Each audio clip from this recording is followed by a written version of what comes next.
వారి పితరుల దేవుడైన యెహోవాను ఆశ్రయించుటకును ధర్మశాస్త్రమును బట్టి దీనిని బట్టి క్రియలను బట్టి జరిగించుటకు యూదా వారికి ఆజ్ఞయించెను. ప్రియులారా, కారణం ఏంటి? ఈయన తన దేవుడైన యెహోవాను ఆశ్రయించాడు. ఈ దినాల్లో చాలా మంది దేవుణ్ణి ఆశ్రయించట్లేదు, దేవునికి దూరంగా ఉంటున్నారు. ఒక కుటుంబం ఎందుకు నెమ్మదిగా ఉండలేదంటే కారణము వారు దేవుణ్ణి ఆశ్రయించట్లేదు. చూడండి, కీర్తన గ్రంథంలో 46వ కీర్తన, దేవుడు మనకు ఆశ్రయము దుర్గమునై ఉన్నాడంట. ఆశా తన దేవుడైన యెహోవాను ఆశ్రయించాడు, ఉన్నత స్థలములను తీసివేశాడు. ఆయన జీవితంలో దేవుని విషయాల్లో ఎంతో నమ్మకంగా ఉన్నాడు. చాలా మంది దినాలలో క్రైస్తవులని చెప్పుకుంటూ ఉన్నాం, పాపమును విడిచిపెట్టకుండా, లోకమును విడిచిపెట్టకుండా దేవుని సన్నిధిలో ఒక వ్యక్తికి నెమ్మది ఎందుకుంటుంది ఈ లోకములో? కారణం ఏంటి? ఈయన ఉన్నత స్థలములను అన్నిటిను పడగొట్టాడు. ప్రియులారా, కారణం ఏంటి? ఆ సంవత్సరంలో అతనికి యుద్ధము లేకపోవుట చేత దేశము నెమ్మది కలిగి ఉండెను. యెహోవా అతనికి విశ్రాంతి కలగజేసి ఉండగా అతడు యూదా దేశ ప్రాకారము పట్టణములను కట్టాడంటండి. ప్రియులారా, ఆయన రాజ్యములో, ఆయన పరిపాలనలో నెమ్మది. కారణం ఏంటి? తన దేవుడైన యెహోవాను ఏం చేశాడు? ఆయన ఆశ్రయించాడు. మనుషులు ఈ దినాలలో దేవుణ్ణి ఆశ్రయించట్లేదు. ఎవరిని ఆశ్రయిస్తూ ఉన్నారు? ఇర్మియా గ్రంథం 17వ అధ్యాయము దేవుని వాక్యాన్ని చూస్తా ఉన్నాం. ఇక్కడ దైవ గ్రంథంలో నుండి ఇర్మియా గ్రంథము 17వ అధ్యాయంలో దేవుని వాక్యం మనకేమని సెలవిస్తూ ఉందంటే, మనుషులు ఎవరిని ఆశ్రయిస్తూ ఉన్నారు? మనుషులు ఈ లోకములో ఎలాగా జీవిస్తూ ఉన్నారు? 5వ వచనాన్ని చదివి సహాయం చేయండి. 17వ అధ్యాయము 5వ వచనం, యెహోవా ఎలాగ సెలవిచ్చుచున్నాడు, నరులను ఆశ్రయించి శరీరులను తనకు ఆధారంగా చేసుకొనొచ్చు, తన హృదయమును యెహోవా మీద నుండి తొలగించుకొనివాడు శాపగ్రస్తుడంట. చూడండి, ఈ దినాల్లో మనుషులు ఎలాగా ఉన్నారు? నరులను ఆధారం చేసుకుంటున్నారు, శరీరాలను ఆశ్రయం చేసుకుంటున్నారు, దేవుణ్ణి ఆశ్రయించట్లేదు. ఆశ తన దేవుడైన యెహోవా దృష్టికి అనుకూలంగా నడుచుకున్నాడు, తన దేవుణ్ణి ఆశ్రయించాడు. ఆయన దినముల్లో నెమ్మది, సమాధానము. దేశములో యుద్ధములే లేవంట. ఈ దినాలు ఎన్ని యుద్ధాలు! భార్యాభర్తల మధ్య యుద్ధాలు, తండ్రి కుమారుల మధ్య యుద్ధాలు. కారణం ఏంటి? కుమారుడేమో ఇంట్లో ఉంటే తండ్రి బయట ఉంటాడు. కారణం ఏంటి? కుటుంబాలు ఎందుకు యుద్ధాలు వస్తున్నాయి? కుటుంబాలు ఎందుకు సమాధానం లేకుండా పోతూ ఉంది? మళ్ళా క్రైస్తవులు అని చెప్పుకుంటూ ఉన్నాం. నరులను ఆశ్రయిస్తున్నారు, శరీరం తనకు ఆధారంగా చేసుకుంటున్నారు మనుషులు ఈ దినాల్లో. మనుషులు ఎందుకు దేవుని ఆశ్రయించట్లేదు? మనుషుల దగ్గరికి వెళ్తారు, ఈరోజు మంచి రోజేనంటవా చెప్పండి అంటారు. ప్రియులారా, అన్ని రోజులు మంచియే. నువ్వు క్రైస్తవుడు అని చెప్పుకుంటున్నావు, నీ జీవితంలో నీవు ఎవరిని ఆశ్రయిస్తున్నావు? చాలా మందికి నెమ్మది లేదు ఈ దినాల్లో. దేవుని వాక్యం మనకు సెలవిస్తూ ఉంది, ఈ భూమి మీద ప్రతి వ్యక్తి దేవుణ్ణి ఆశ్రయించాలి. ఆశా తన దేవుడైన యెహోవాను ఆశ్రయించాడు. అతని దినముల్లో యుద్ధములు లేవు, దేశం నెమ్మదిగా ఉంది. నీ కుటుంబం నెమ్మదిగా లేకపోవటానికి కారణం ఏంటి? నీ కుటుంబంలో సమాధానం లేకపోవటానికి కారణం ఏంటి? దేవుని వాక్యం వాక్యం అనేది నీ కుటుంబంలో లేనప్పుడు ఈ లోకంలో నీకు ఎన్ని ఉన్నా సమాధానం ఉండదండి. ఎవరిని ఆశ్రయిస్తూ ఉన్నాం? నరులను ఆశ్రయించి శరీరం తనకు ఆధారంగా చేసుకునేవాడు ఎలాంటి వ్యక్తి అంట? శాపగ్రస్తుడు. ఎంతమంది ఈ దినాలలో శాపగ్రస్తమైన జీవితాల్లోకి వెళ్ళిపోతున్నారు. దేవుని సేవకుడి దగ్గరకు వస్తాడు, పలానా రోజు మా అబ్బాయి వివాహం అంటారు, మరలా వెళ్తారు, ఏదో ఈరోజు మంచిదేనంటవా, లేకపోతే ఈ నెల మంచిదేనంటవా. ఎందుకు అలాంటి వారితో దేవుడు ఉంటాడా? ప్రియులారా, భూలోకంలో దేవుని వాక్యం మనకు సెలవిస్తూ ఉంది. క్రైస్తవుడు ఆశీర్వదించబడటానికి కారణము మూల సూత్రం ఒకటి. యాకోబులో మంత్రం లేదు, ఇశ్రాయేలు లేదు, శకునం లేదు.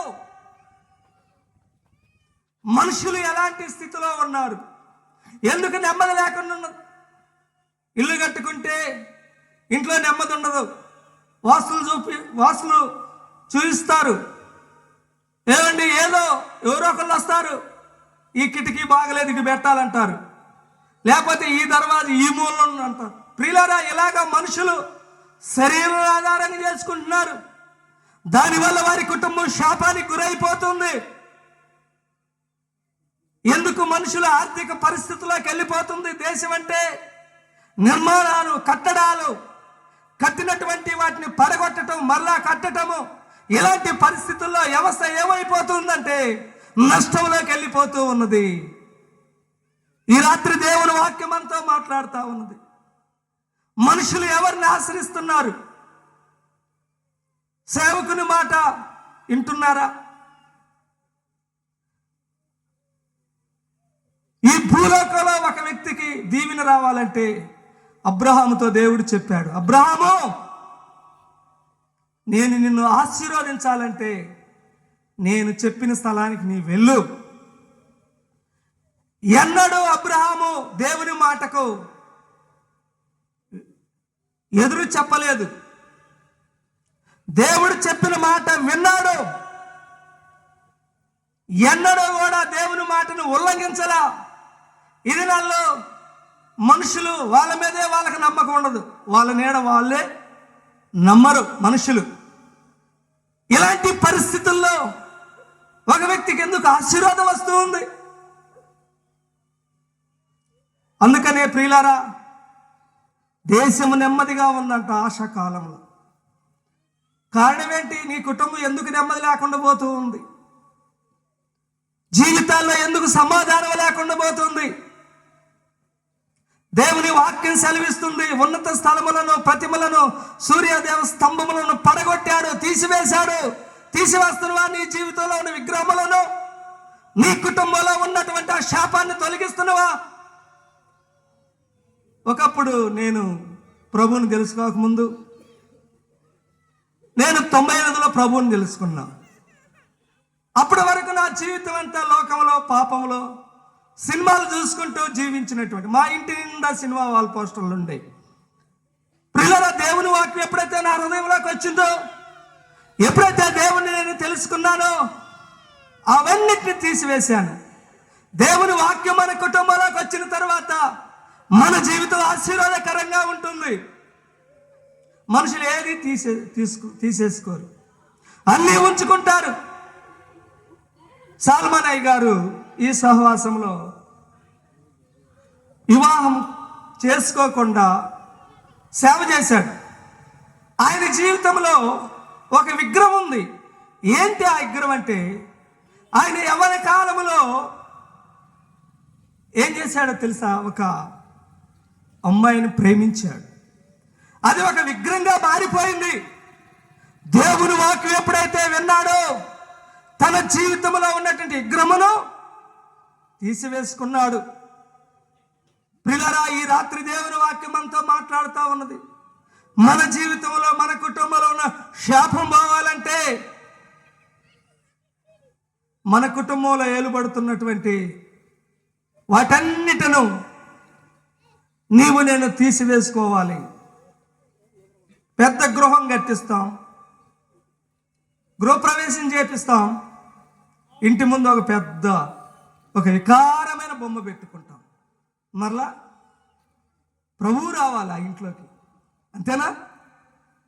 వాక్యం ఉంటుంది, యెహోవా ఈ గృహమునకు ఎవరంట చెప్పండి, ఎవరు? అధిపతి. ఎలాగా వస్తాడు? ఇంటి ముందు ఒక వికారమైన బొమ్మ పెట్టుకొని నీవు నీ కుటుంబంలోనికి ఎలాగా ప్రభు వస్తాడు? ప్రియులారా, మన జీవితాల్లో మనము నిలువెచ్చని జీవితాల్లో ఉన్నాం. క్రైస్తవులైనటువంటి మనకు దేవుని వాక్యము పట్ల శ్రద్ధ లేదు.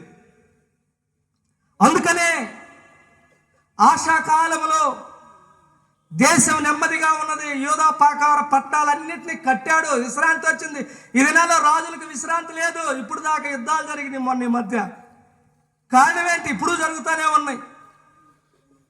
మనుషులకి నెమ్మది లేదు, దేశమే పాడైపోతుంది. ఇంగ్లాండ్ దేశము సస్యశ్యామలుగా ఉండటానికి కారణం ఏందని ఒకసారి విక్టోరియా మహారాణి గారిని అడిగారంట. అప్పుడు విక్టోరియా మహారాణి గారి చెప్పినటువంటి విషయం ఏంటంటే, ఆమె బంగారు ప్లేట్లో బైబిలును మొదటిగా ప్లేట్లో పెట్టుకొని ప్రభువుని ఆరాధించారు. దేవుని మందిరానికి వెళ్ళినప్పుడు ఆమె ఆ దేశానికి రానైన ఒక సామాన్యురాలుగా కూర్చునేదంట. కారణం ఏంటి? ఆ దేశం నెమ్మదిగా ఉండటానికి కారణం ఏంటి? దేవుని వాక్యము, నీ ధర్మశాస్త్రమును ప్రేమించే వారికి ఎంతో నెమ్మది, ఎంతో నెమ్మది. ప్రపంచ దేశాలు ఆర్థికంగా ఈ దినాల్లో చాలా కరువులోకి వెళ్ళిపోయినాయి అంటున్నారు. జాన్ డానియల్ గారు చెబుతా ఉన్నారు. కారణం, ఒకప్పుడు ఇరాన్ దేశం ఎంతో ఉన్నతమైన స్థాయిలో ఉన్నది. ఇప్పుడు అక్కడ ఒక వాటర్ బాటిల్ కొనాలన్నా, భోజనం చేయాలన్నా వందల రూపాయల్లో ఖర్చు అయిపోయి. కారణం, దేవుని వాక్యాన్ని తునీకరించారు వాళ్ళు. దేవుని వాక్యాన్ని నెట్టివేశారు. దేవుని వాక్యాన్ని ఎవరైతే నెట్టివేస్తారో, దేవుని వాక్యమును ఎవరైతే తునీకరిస్తారో, దేవుణ్ణి ఎవరైతే వారి హృదయాల నుండి పక్కకు తీసివేస్తారో, వారికి మిగిలేది శాపమే. వారి కుటుంబాల్లో ఏమాత్రం నెమ్మది ఉండదు. అందుకనే రాజైన దావీదు, నీ ధర్మశాస్త్రాన్ని ప్రేమించే వారికి ఎంతో నెమ్మది. నెమ్మది ఎక్కడ ఉంది? రెండో ప్రపంచ యుద్ధం జరుగుతూ ఉంటే మెడ్రాస్ వాళ్ళు, అప్పటికి జపాన్ వాళ్ళు మెడ్రాస్ వచ్చారు, బాంబులు వేయటానికి సిద్ధంగా ఉన్నారు. అందరినీ ఖాళీ చేసి వెళ్ళిపోమన్నారంట. దానియేలు గారు, దీవెనమ్మ గారు మాత్రం వాళ్ళున్న స్థలంలోనే ఉన్నారంట. కారణం ఏంటి? అందరూ వెళ్ళిపోమన్నారంట, వాళ్ళు మాత్రం వెళ్ళాల. కారణం, వాళ్ళు దేవుని వాక్యాన్ని ప్రేమించేవాళ్ళు. 126వ కీర్తనలో ఏముంది? యెహోవా యందు నమ్మిక ఉంచువాడు కదలక సియోను కొండలాగుంటాడంట. ఈ రాత్రికాల సమయంలో దేవుని వాక్యం మనతో మాట్లాడుతూ ఉంది. మన జీవితాలలో మనం ఎవరిని ఆశ్రయిస్తున్నాం? మనం ఎవరితో సహవాసం చేస్తున్నాం? దేశంలో ఎందుకు నెమ్మది లేకుండా పోతుంది? కుటుంబాల్లో ఎందుకు సమాధానం లేకుండా పోతుంది? దీనంతటికి కారణం ఏంటి? మనము దేవుణ్ణి ఆశ్రయించట్లేదు, నరులను ఆశ్రయిస్తూ ఉన్నారు. ఒకప్పుడు సౌలు ఎంతో దేవుని చేత ఏర్పరచబడినటువంటి వ్యక్తే. సౌలు ఎంతో గొప్పవాడే, ఇశ్రాయేలుకు మొదటి రాజు. బెన్యామీను గోత్రంలో చాలా స్వల్పమైనటువంటి గోత్రమైనప్పటికీ దేవుడు ఎన్నుకున్నాడు. మొదటి రాజు దేవుణ్ణి ఆశ్రయించినంత కాలం బాగానే ఉంది. ఎప్పుడైతే దేవుని ఆత్మయంలో నుండి వెళ్ళిపోయిందో, చివరికి కర్ణపిశాసి సోది చెప్పే వాళ్ళ దగ్గరికి వెళ్ళిపోయాడు. కారణం ఏంటి? దేవుని ఆత్మ ఒక వ్యక్తుల నుండి వెళ్ళిపోయిన తర్వాత అనేకులను ఆశ్రయిస్తారు. బాప్తిసం తీయించుకుంటాం, బలారాధన తీయించుకుంటాం, అన్నింటిలో ముందుంటాం. ఈరోజు మంచిదేనంటాం అని అంటాం, అంతేనా కదా? కారణం ఏంటి? మనసు తొలగిపోయింది. సౌలు జీవితంలో కూడా ఎలాంటి పరిస్థితులకు వెళ్ళిపోయాడు? ఉన్నతమైనటువంటి స్థానంలో ఉన్న వ్యక్తే మనుషుల్ని ఆశ్రయిస్తున్నారు. సింహ పిల్లలు లేమి కలిగి ఆకలిగా ఉంటాయి. యెహోవాను ఆశ్రయించే వారికి ఏది తక్కువ కాదు. కారణం ఏంటి? దేవుణ్ణి ఆశ్రయించే వారికి లోకంలో ఏది తక్కువ కాదు. ఆయన మనకు బలమైన దేవుడు. ఆశా తన దేవుడైన యెహోవాను ఆశ్రయించాడు. తన దేవుడైన యెహోవా దృష్టికి అనుకూలంగా నడుచుకున్నాడు. తన జీవితంలో ఉన్నటువంటి ప్రతిమలన్నింటినీ, విగ్రహములను తీసి పారేసినప్పుడు ఆ దేశంలో నెమ్మది వచ్చింది, సమాధానం వచ్చింది. ఏం తీసేస్తున్నాం? దేవుని వాక్యం చూస్తూ ఉంటే సామెతల గ్రంథం 28వ అధ్యాయం 13వ వచనంలో ఏముంది? అతిక్రమంలో దాచిపెట్టేవాడు వర్ధిల్లడు, వాటిని విడిచిపెట్టేవాడు కనికరం పొందుతాడు. పాపము హృదయంలో ఉంచుకొని, శాపము హృదయంలో ఉంచుకొని మనం వర్ధిల్లాలంటే వర్ధిల్లుతామా? ఒకే పని మనిషి ఏం చేస్తూ ఉంది? ఇంటి పని చేస్తూ ఉంది. ఆ ఇంట్లో ఈ అలారం కనపడలా. ఎవరు తీసుకెళ్ళారు ఏంటి అని అడిగితే అర్థం కాల. ఈమె అప్పటి వరకు పనిచేసింది సాయంకాలం వరకు. సరే ఎవరు తీశారు? ఆమెను అడిగారు. నాకు తెలియదు అంటుంది. నాకు తెలియదు అంటుంది. ఏది అక్కడ పెట్టుకుంది? తన చెంగులో పెట్టుకుంది. కరెక్ట్గా 5 గంటలకి గిర్రు గిర్రు అంటుంది. ఏమంటుంది? అది ఏమంటుంది? దాచుకోవాలనుకున్నది. కానీ జీవితంలో మనుషులు పాపమును దాచిపెట్టుకుంటే వర్ధిల్లరు.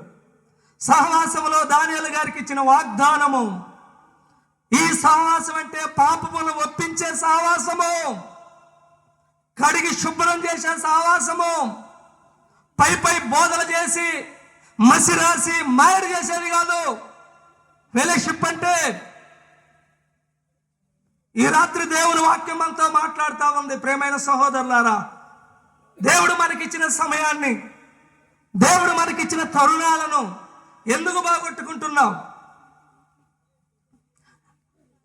ఎందుకు నీ కుటుంబంలో నీ వాటిని ఎందుకు తీసివేయలేకపోతూ ఉన్నావు? ఈ రాత్రి మళ్ళా మనం పరీక్షించుకోవాలి, పరిశోధించుకోవాలి, దేవుణ్ణి ఆశ్రయించాలి. దేవుణ్ణి ఆశ్రయించినంత కాలము ఆయనకి ఏది తక్కువ కాలేదండి. ఏది తక్కువ కాదు. నీకు డిఎల్ మూడీ గారు, జార్జి ముల్లర్ గారు అనాథాశ్రయాలు పెట్టినప్పుడు అనాథులకు భోజనం సిద్ధం చేయాలి.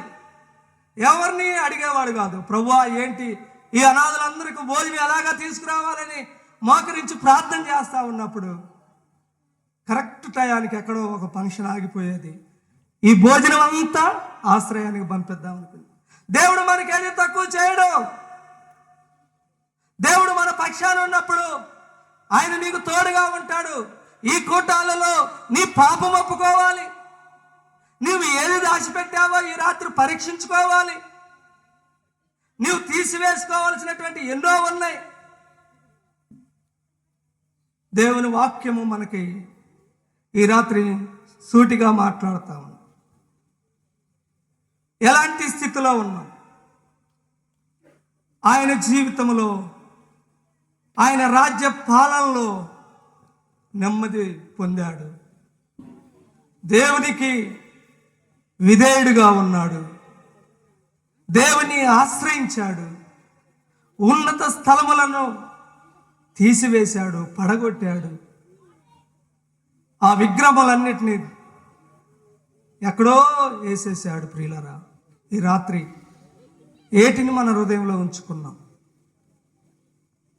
ఆకాను జీవితంలో చేసినటువంటి పాపము, ఆకాను ఎరుకోలో శాపగ్రస్తమైన ఏది వద్దు, అన్నిటినీ తీసివేసి తెచ్చుకోకూడదంటే మంచి శ్రీనార వస్త్రములను పైకమ్మిని ఆ వెండిని చూసి ఆశించి తెచ్చుకొని గుడారంలో పెట్టుకుంటే ఇశ్రాయేలు ఏమైపోయారు తెలుసా? ఆయుపట్నం మీదకి వెళ్తే 36 చనిపోయారు. యెహోషువ ముఖం నేల మోపాడు. దేవుడు అంటుండే, యెహోషువ ఎందుకు నీవు ముఖం నేల మోపావు? ఇశ్రాయేలు పాపం చేశారు. ఎవరు? గుమ్మడికాయల దొంగ ఎవరంటే ఊరుకోలే. గోత్రాల వాళ్ళందరినీ పిలిచాడు. పిల్లరా, ఆకాను పట్టబడ్డాడు. ఒప్పుకున్నాడా? కుటుంబం శాపంలోకి వెళ్ళిపోయింది. ఆకోరు లోయ వరకు రాళ్లతో తరిమి తరిమి కొట్టి చంపారు. ప్రియులారా, ఆ పిల్లలు ఏడిసి ఉంటారు. ఆ నోరు లేని పశువులు అంబా అని అరిసి ఉంటాయి. దీనికి కారణం ఏంటంటే ఒకని అవిధేయత వల్ల అనేకులు ఏమైపోయారు? అవిధేయులైపోయారు. కాబట్టి దేవుణ్ణి ఆశ్రయించినటువంటి మనము ఎలాంటి వారు అంటే గొప్పవాళ్ళు. అందుకని యెహోవా తమకు దేవుడుగా జనులు ధన్యులు. ఈ రాత్రి నీవు ఎవరిని ఆశ్రయిస్తున్నావు? దేవుని వాక్యాన్ని ఆశ్రయిస్తున్నావా? దేవుని వాక్యానికి లోబడుతున్నావా? నీ కుటుంబాల్లో నెమ్మది ఉండాలంటే, నీ కుటుంబాల్లో సమాధానం ఉండాలంటే నీవు చేయాల్సిన మొట్టమొదటి సూత్రం ఏమిటంటే ఈ లోకంలో దేవుణ్ణి ఆశ్రయించు. నెమ్మది వచ్చింది, సమాధానం వచ్చింది. ఈ రాత్రి ఎందుకు నెమ్మది లేకుండా కూర్చున్నావు? ఇక్కడ ఎందుకు సమాధానం లేకుండా కూర్చున్నావు? ఆయనను ప్రేమించు. ఆయన నీకు శాంతి సమాధానం ఇస్తాడు, నెమ్మది ఇస్తాడు. ప్రార్థన చేసుకుందాం. పరిశుద్ధుడైన తండ్రి, ప్రేమ కలిగిన మా ప్రభువా, నీ పరిశుద్ధ నామమును బట్టి స్తుతిస్తున్నాం. నిజమే, ఒకప్పుడు మేము మా పితరులు ప్రభువానైనా అన్య దేవతలను ప్రభు ఆరాధించినటువంటి వీరు ఈ లోకములో ప్రభు శాపము నుండి, దరిద్రత నుండి మీరు మమ్మల్ని నడిపించినందుకు మీకు కోట్లాది వందనాలు ప్రభువా. ఎందుకు కుటుంబాల్లో నెమ్మది లేదు? కుటుంబాల్లో ఎందుకు శాంతి సమాధానం లేదు? దేవుని ఆశ్రయించినటువంటి వారికి దేవుడు ఏది తక్కువ చేయడు ప్రభువా. ఇక్కడ ఉన్న ప్రతి బిడ్డకు నెమ్మది దయచేయండి. వారి హృదయాలు ప్రభువా నీ వైపు తిరిగినట్లు కృప చూపెట్టి మహిమ, ఘనత, ప్రభావాలు పొంది మీ సేవకులను మీరు వాడుకోమని యేసు నామములో అడిగి వేడుకొనుచున్నాము తండ్రి. ఆమేన్.